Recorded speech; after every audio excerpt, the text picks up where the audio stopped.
আসসালামু আলাইকুম, আমি সার্ভিস টেকনিশিয়ান মোতালিব।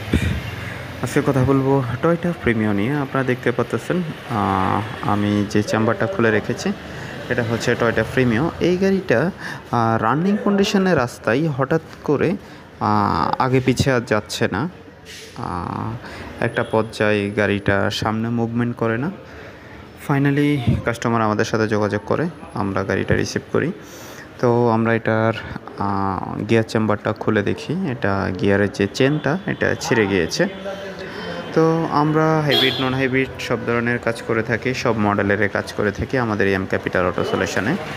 আপনাদের গাড়ি নিয়ে যে কোনো ধরনের সমস্যা আমাদের এম ক্যাপিটাল অটো সলিউশনে যোগাযোগ করতে পারেন। এবং আমাদের কাছে পাচ্ছেন আপনারা হাইব্রিডের recondition, ABS module, brake booster, hybrid battery, gear box আপনারা আমাদের কাছে পাবেন। আপনাদের যে কোনো ধরনের গাড়ি নিয়ে যে কোনো ধরনের সমস্যা হাইব্রিড নন হাইব্রিড আমাদের এম ক্যাপিটাল অটো সলিউশনে যোগাযোগ করতে পারেন।